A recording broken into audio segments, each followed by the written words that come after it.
সেইদিনাখন মোবাইলত এজনী বাইদেউৰ ভিডিঅ' দেখি খুবেই দুখ লাগিছে।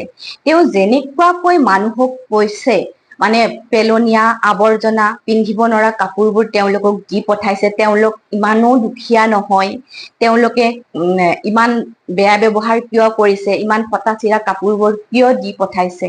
হয় বাইদেউ, আপোনালোক ইমানো দুখীয়া নহয়, সকলোৱে জানে। কিন্তু এইখিনি সময়ত হয়তো আপোনালোকৰ কাপোৰৰ অভাৱ হৈছে। এজন মানুহক দেখিছো এটা স্কাৰ্ট পিন্ধি তেওঁ সাহায্য লবলৈ গৈছে। গতিকে ভাবকচোন আপোনালোকৰ কেনেকুৱা অৱস্থা হৈছে। এইখিনি সময়ত যোনে যেনেকৈ পাৰে আপোনালোকক সহায়ৰ হাত আগবঢ়াইছে।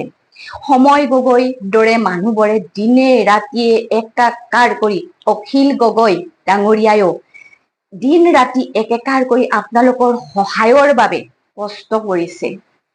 আৰু সকলোৱে দিছে, কোনোবাই হয়তো পুৰণা কাপোৰ দিছে বা ফটা চিৰা কাপোৰ দিছে। মই তাক নহয় বুলি নকওঁ বা দিয়া নাই বুলিও মই নকওঁ, দিছে।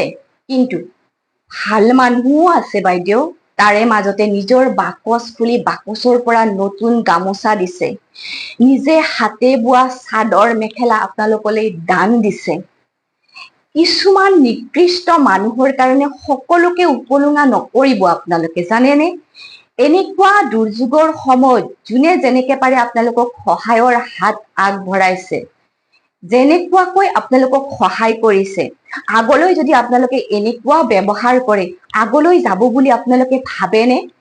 গতিকে সহায় কৰা মানুহখিনিক আপোনালোকে অন্তত এটা ধন্যবাদ জনাব লাগে। কিন্তু তাকেই নকৰি যদি আপোনালোকে এনেদৰে কথা শুনায়, তেওঁলোকৰ মনোবল ভাঙি যায়।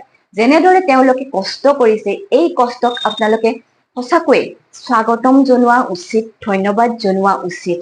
আৰু আপোনালোক দুখীয়া নহয় বুলি সকলোৱে জানে। আপোনালোকক কোনে কৈছে আপোনালোক দুখীয়া বুলি? দুখীয়া নহয়। কিন্তু এইখিনি সময়ত হয়তো, আৰু আপোনাৰ হয়তো প্ৰব্লেম নহব পাৰে, আপোনাৰ হয়তো কাপোৰ কানি থাকিব পাৰে, কিন্তু আমি দেখিছো ভিডিঅ'ত এনেকুৱা মানুহ আছে, তেওঁলোক সৰ্বশ্ৰান্ত হৈ গৈছে। ঘৰৰ এপদো বস্তু তেওঁলোকৰ নাই, পিন্ধিবলৈ এখন কাপোৰ নাই। তেওঁলোকক কিন্তু এইখিনি কাপোৰৰ বহুত প্ৰয়োজন হৈছে। আপোনাৰ প্ৰয়োজন হোৱা নাই বুলি আপুনি ইমান লেবেল মাৰি কথা নকব। আৰু যিখিনি মানুহে আপোনালোকক সহায় কৰিছে, এইখিনি মানুহক আপোনালোকে উপলুঙা নকৰিব। সেইখিনি মানুহৰ মনোবল ভাঙি নিদিব। বহুত কৰিছে আপোনালোকৰ কাৰণে তেওঁলোকে।